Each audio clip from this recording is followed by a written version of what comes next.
Among the most widely researched intersections of traditional medicine and modern clinical science is the question of whether common culinary spices contain bioactive compounds with measurable effects on metabolic health. This question has moved steadily from the margins of nutritional research toward the center of serious scientific inquiry, driven by a growing body of controlled trials, mechanistic studies, and epidemiological data that cannot be easily dismissed. At the heart of this conversation sits one spice in particular, cinnamon, whose effects on fasting blood glucose, insulin sensitivity, and morning glycemic patterns have been documented across dozens of peer-reviewed studies spanning multiple decades. Cinnamon is not an obscure botanical remedy available only in specialty stores. It is a kitchen staple found in a significant proportion of households worldwide, typically costing a fraction of a cent per effective daily serving, making it one of the most cost-accessible dietary agents with documented metabolic relevance.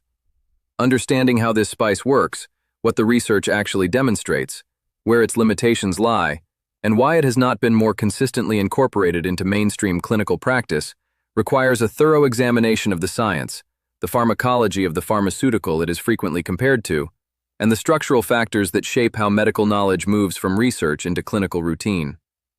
Cinnamon is derived from the inner bark of trees belonging to the genus Cinnamomum. The two most commercially significant species are Cinnamomum verum, sometimes called Ceylon cinnamon or true cinnamon, which is native to Sri Lanka, and Cinnamomum cassia, commonly known as cassia cinnamon or Chinese cinnamon, which is the dominant variety found in most grocery stores in North America and Europe. These two varieties differ in their chemical composition in ways that are clinically relevant. Ceylon cinnamon contains lower concentrations of coumarin, a naturally occurring compound that in high doses can cause liver toxicity in susceptible individuals. Cassia cinnamon contains substantially higher coumarin levels. The distinction matters when discussing therapeutic use at higher doses over extended periods, and European food safety authorities have issued guidance on daily coumarin limits that effectively constrain the use of cassia cinnamon at doses above approximately 1 gram per day in regular dietary consumption. Ceylon cinnamon, by contrast, can be used at higher daily doses with a considerably safer coumarin profile, and much of the research that has produced favorable outcomes for blood sugar management has used quantities in the range of 1 to 6 grams per day, doses achievable with everyday culinary use of Ceylon cinnamon. The primary bioactive constituent of cinnamon responsible for its metabolic effects is a compound called cinnamaldehyde, which gives cinnamon its characteristic flavor and aroma. Cinnamaldehyde constitutes the majority of cinnamon's essential oil fraction and has been the subject of extensive laboratory and clinical investigation. Research has identified several mechanisms through which cinnamaldehyde and related cinnamon polyphenols, including A-type proanthocyanidins and methyl hydroxychalcone polymer, sometimes abbreviated as MHCP, exert effects on glucose metabolism. The first and most extensively studied mechanism involves the amplification of insulin signaling at the cellular level. Insulin works by binding to insulin receptors on the surface of cells, triggering a cascade of intracellular events that ultimately allow glucose transporters to move glucose from the bloodstream into the cell's interior. In states of insulin resistance, this signaling cascade is impaired. The receptor is present, insulin binds to it, but the downstream signal fails to propagate efficiently, and glucose uptake is reduced. MHCP and related cinnamon polyphenols have been shown in laboratory research to activate key components of this insulin signaling pathway, independently, and also to sensitize cells to the insulin signal itself, effectively lowering the threshold at which cells respond to insulin. This mechanism is directly relevant to fasting blood glucose because the morning glucose reading, the level of glucose in the blood after an overnight fast, reflects not only how much glucose the liver has been producing overnight, but also how efficiently that glucose has been cleared by insulin during the overnight period. The liver plays a central and often underappreciated role in fasting blood glucose levels. During fasting states, including the overnight period between dinner and breakfast, the liver maintains blood glucose through a process called gluconeogenesis, in which it synthesizes new glucose from non-carbohydrate precursors, including amino acids, lactate, and glycerol, and releases it into the bloodstream.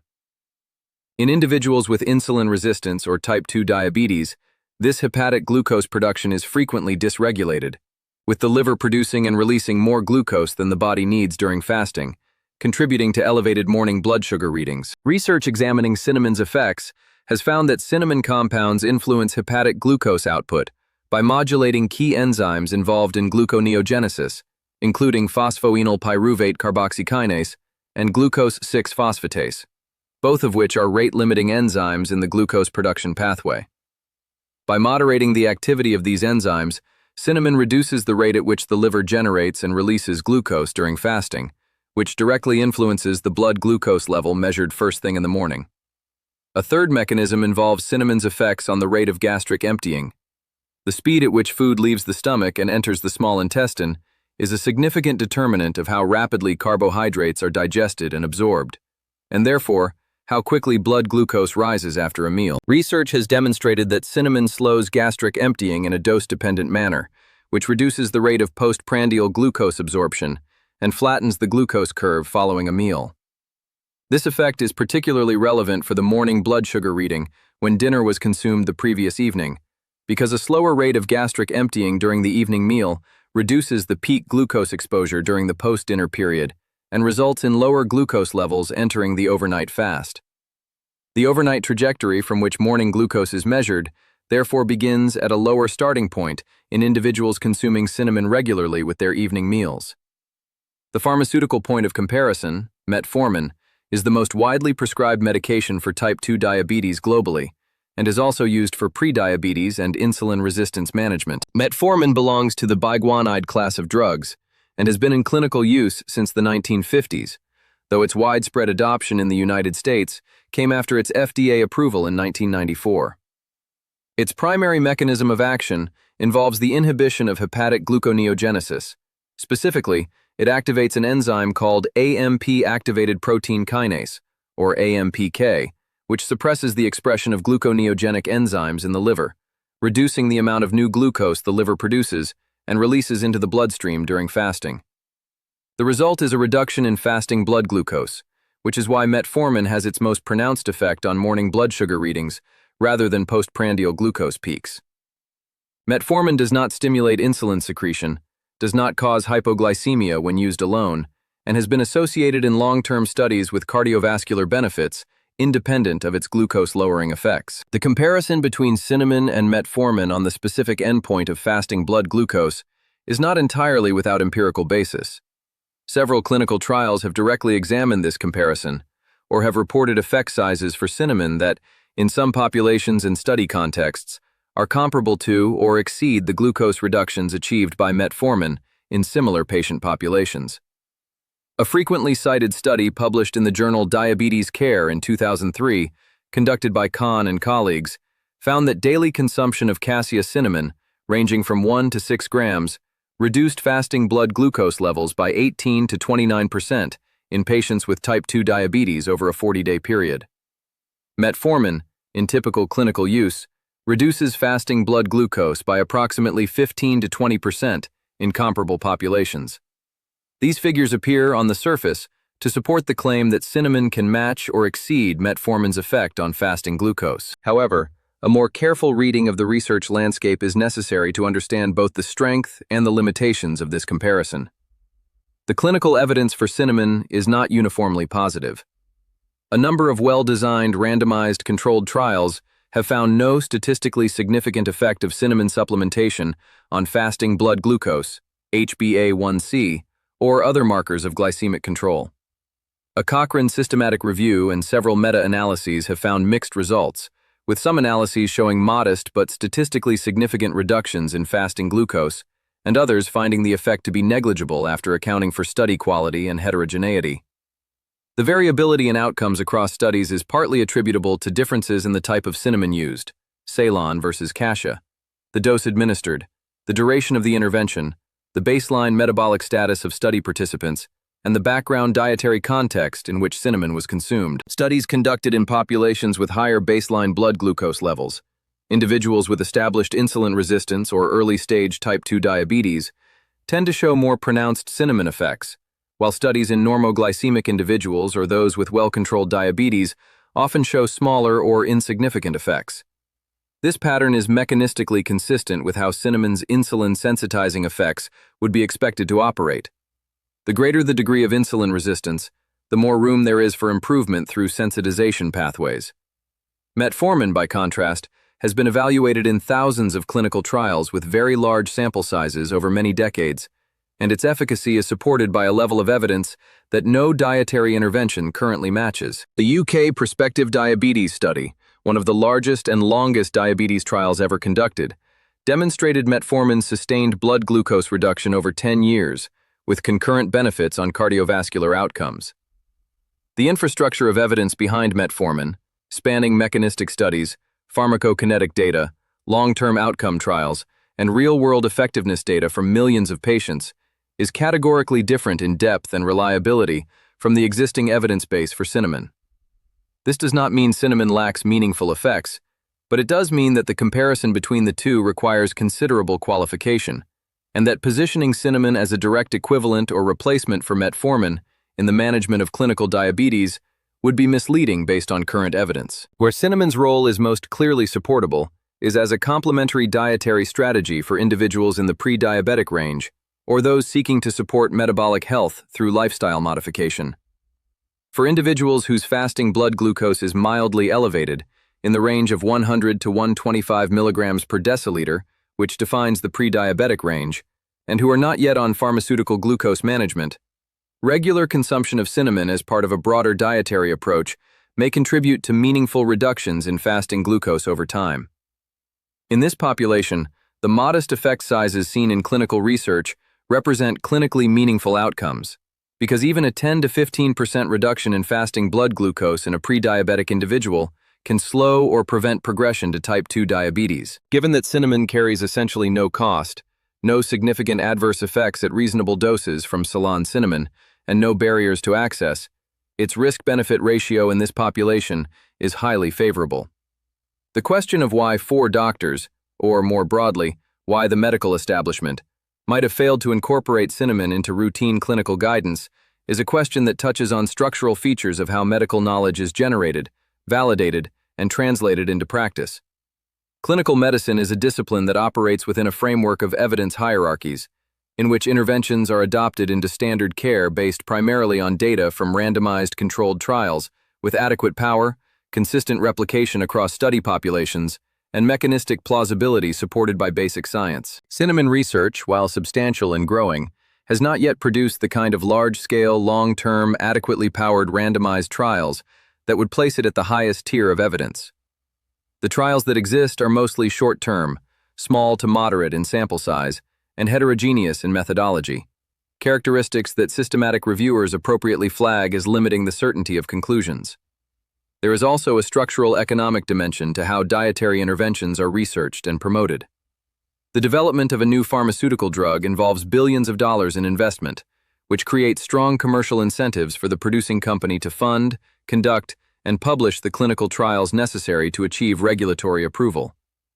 Once approved, the drug can be sold at a price that recovers that investment and generates profit, sustaining the cycle of investment and research. Dietary compounds like cinnamon cannot be patented in their natural form. A company that funds a large-scale clinical trial demonstrating cinnamon's efficacy in reducing blood glucose cannot recoup that investment through exclusive product sales, because any competitor can sell cinnamon the following day. This patent protection asymmetry means that the financial motivation to generate high-quality clinical evidence for unpatentable dietary compounds is substantially lower than for pharmaceutical agents, resulting in a research infrastructure that, through no conscious bias, systematically produces more and higher quality evidence for drugs than for foods. The consequence is not that physicians are ignoring effective treatments out of negligence, but that the evidence infrastructure they rely on reflects the economic realities of how clinical research is funded. The training and practice context of physicians also shapes what information reaches clinical decision-making. Medical education has historically emphasized pharmacological management of metabolic disease, with nutrition and dietary counseling occupying a relatively smaller portion of medical school curricula and residency training. A physician who trained before the current wave of metabolic nutrition research may simply not have encountered the cinnamon data in the context of their formal education, and the volume of continuing medical education material available to practicing physicians is vast and competitive for attention. General practitioners managing a patient panel of several hundred individuals with diabetes or pre-diabetes are typically working within time-constrained clinical encounters and rely on synthesized guidance from professional medical organizations, whose recommendations are based on the highest tiers of evidence and that therefore do not yet include specific cinnamon protocols. This is not a failure of individual physicians so much as an outcome of the system within which they operate. At the same time, there is a growing movement within integrative medicine, functional medicine, and evidence-based nutrition to incorporate dietary compounds with demonstrated metabolic effects into clinical management protocols alongside or prior to pharmaceutical intervention. Organizations focused on lifestyle medicine increasingly recommend strategies including cinnamon supplementation as part of comprehensive pre-diabetes management programs, citing the cumulative evidence from multiple smaller trials as sufficient to justify low-risk, low-cost adjunct use.